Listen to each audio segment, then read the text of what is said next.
বাংলাদেশি সকল সরকারি চাকরিজীবীদের জন্য মহার্ঘ ভাতা নিয়ে এলো দারুণ সুখবর। আপনারা যদি বাংলাদেশের প্রধান প্রধান পত্রিকাগুলো খেয়াল করেন, সেখানে দেখতে পাবেন প্রত্যেকটি পত্রিকায় মহার্ঘ ভাতার পক্ষে বিভিন্ন রকম সংবাদ প্রতিবেদন প্রকাশ করেছেন। এবং অন্যদিকে আপনি যদি খেয়াল করেন, বিভিন্ন কর্মচারী পরিষদ, সেই সঙ্গে ভিপি নূর এবং অন্যান্য বিভিন্ন রকম ব্যক্তিবর্গ সবাই সরকারি চাকরিজীবীদের জন্য, বিশেষ করে 11 থেকে 20তম গ্রেডের সরকারি চাকরিজীবীদের জন্য মহার্ঘ ভাতা প্রদানের ব্যাপারে বিভিন্ন রকম সুপারিশ করেছেন। আর অর্থ মন্ত্রণালয় থেকে যেহেতু কেবলমাত্র এই মহার্ঘ ভাতার বিষয়টি অর্থাৎ ফাইলটি ফেরত পাঠিয়েছে, সেই ক্ষেত্রে মহার্ঘ ভাতা পূর্ণ নির্ধারণের ব্যাপারটি খুব দূরের ব্যাপার নয়, অর্থাৎ খুব শিগগিরই এই মহার্ঘ ভাতা পূর্ণ বিবেচনা করা হবে। তো কি বলা হচ্ছে মূলত সরকারের পক্ষ থেকে, আর কি বলা হচ্ছে বিভিন্ন রকম সংবাদ প্রতিবেদনগুলো থেকে, এই সংক্রান্ত বিস্তারিত তথ্য জানাবো আজকে ভিডিওতে।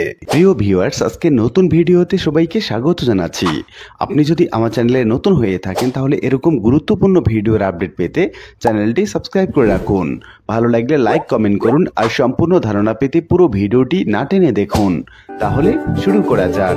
প্রথম গ্রেড থেকে 20তম গ্রেডের তারতম্য এবং বৈষম্য যদি দেখেন, উঁচু তলার মানুষেরা কিভাবে বৈষম্য করে রেখেছে। ৮,২০০ টাকায় চুরি করা ছাড়া পরিবার বাঁচানো সম্ভব? ৮,২০০ টাকায় মানে এইটা রাষ্ট্রের চোখে পড়ে নাই। পিনাকি ভট্টাচার্য তার ভেরিফাইড ফেসবুক পেজ থেকে বলা হচ্ছে, 10 থেকে 20তম গ্রেড পর্যন্ত সরকারি চাকরিজীবীদের মহার্ঘ ভাতা দিয়ে দেওয়ার আহ্বান জানাই, আমাদের সমর্থন থাকবে। এদিকে BD24live.com পত্রিকায় বলা হচ্ছে, কঠোর কর্মসূচির হুঁশিয়ারি দিলেন সরকারি চাকরিজীবীরা। MD শিপন মিয়া তিনি বলছেন, অবাক লাগে, এদেশে ন্যায্য কিছু পাইতে হলেও আন্দোলন করা লাগে। প্রজাতন্ত্রের কর্মচারীরা কিভাবে ভালো থাকবে, এটা দেখার দায়িত্ব অবশ্যই সরকারের। রহমত উল্লাহ রাহাত তিনি বলছেন, আলহামদুলিল্লাহ, এবার শুধু মহার্ঘ ভাতা না, সাথে পে স্কেলে সুনির্দিষ্ট ঘোষণা আদায় করে ইনশাআল্লাহ বাড়ি ফিরবো। MD আশরাফুল আলম তিনি বলছেন, মহার্ঘ ভাতার কথা শুনে যখন বাড়ি ভাড়া বাড়াই দিল বাড়িওয়ালা, এখন কি তারা বাড়ি ভাড়া কমাবে?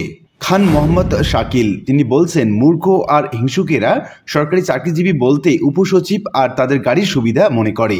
90% সরকারি চাকরিজীবীদের এই সুবিধা নেই, নতুন পে স্কেল চাই। দৈনিক শিক্ষা.com প্রতিবেদনে বলা হচ্ছে, মহার্ঘ ভাতা সুনির্দিষ্ট ঘোষণার দাবি সরকারি চাকরিজীবীদের। এখানে বলা হচ্ছে, গত 10 বছর ধরে সরকারি চাকরিজীবীদের বেতন ভাতা বাড়ানো হয় না, কিন্তু দেশের সব সেক্টরের কর্মচারীদের বেতন বাড়ানো হয়েছে। একই সঙ্গে এই দাবি বাস্তবায়ন করা না হলে আগামী 7 ফেব্রুয়ারি কেন্দ্রীয় শহীদ মিনারে কর্মসূচি মহাসমাবেশ করার ঘোষণা দেন তারা। এদিকে দৈনিক ইত্তেফাক পত্রিকায় বলা হচ্ছে, মহার্ঘ ভাতা বাতিল হলে কঠোর কর্মসূচি হুঁশিয়ারি দিয়েছেন সরকারি চাকরিজীবীরা। এখানে বলা হচ্ছে, মহার্ঘ ভাতা বাতিলের সিদ্ধান্তের প্রতিবাদ জানিয়েছে 11 থেকে 20তম গ্রেডের সরকারি চাকরিজীবীরা। এই ধরনের কোনো সিদ্ধান্ত সরকার নিয়ে থাকলে কর্মবিরতি সহ কঠোর কর্মসূচি হুঁশিয়ারি দিয়েছেন তারা। শনিবার 25 জানুয়ারি জাতীয় প্রেস ক্লাবের সামনে সরকারি চাকরিজীবী ফোরাম আয়োজিত এক প্রতিবাদী অবস্থান কর্মসূচিতে এই ঘোষণা দেন বক্তারা। আগামী 31 জানুয়ারির মধ্যে মহার্ঘ ভাতা দেওয়ার নিশ্চয়তা না পেলে 7 ফেব্রুয়ারিতে কেন্দ্রীয় শহীদ মিনারে মহাসমাবেশে ঘোষণা দিয়েছে সরকারি চাকরিজীবী ফোরাম। প্রতিবাদী অবস্থান কর্মসূচিতে বক্তারা অবিলম্বে বৈষম্য মুক্ত নবম পে স্কেল দেওয়ার জন্য পে কমিশন গঠনের দাবি জানান। একই সঙ্গে যে সকল কর্মচারী বেতন স্কেলে শেষ ধাপে চলে গেছেন, তাদের বার্ষিক বেতন বৃদ্ধি চলমান রাখার আহ্বান জানিয়েছেন তারা। অবস্থান কর্মসূচিতে বক্তারা বলেন, গত 7 বছর ধরে বৈষম্য মুক্ত পে স্কেলের দাবিতে আন্দোলনের পর বৈষম্য বিরোধী সরকার মহার্ঘ ভাতা প্রদানের কমিটি গঠন করেছে, যার ফলে কর্মচারীরা আশার আলো দেখিয়েছিল। কিন্তু কিছু সুশীল নামধারী লোক এর পেছনে লেগেছে, যেন সরকারি চাকরিজীবীদের বেতন বাড়ালেই দেশের যত সমস্যা, নিম্ন বেতনভোগীরা কত কষ্টে আছে তা বিবেচনা না করে তারা উপসচিবদের সুযোগ সুবিধার সঙ্গে তুলনা করে কর্মচারীদের বিপক্ষে অবস্থান নিয়েছেন। 11 থেকে 20তম গ্রেডের সরকারি চাকরিজীবী ফোরামের সাধারণ সম্পাদক এবং সমন্বয়ক মোহাম্মদ মাহমুদুল হাসান বলেন, আমরা পত্রিকার মাধ্যমে জানতে পারলাম এখন আর মহার্ঘ ভাতা দেওয়া হবে না। যদি এই ধরনের কোনো পদক্ষেপ নেওয়া হয়, তাহলে কঠোর কর্মসূচি ঘোষণা করা হবে, প্রয়োজনে সারা দেশে কর্মবিরতির মতো কর্মসূচি ঘোষণা করা হবে। ফোরামের সভাপতি লুৎফর রহমান সভাপতিত্বে কর্মসূচিতে অন্যদের মধ্যে উপস্থিত ছিলেন উন্নয়ন পরিষদের সভাপতি জিয়াউল হক সহ সভাপতি সহ আরো অনেকে। উল্লিখিত বিভিন্ন আলোচনা থেকে আমরা এটুকু বলতে পারি যে, সরকারি চাকরিজীবীদের বেতন বৃদ্ধি সহ মহার্ঘ ভাতা, সেই সঙ্গে পে স্কেলের দাবি দীর্ঘদিনের।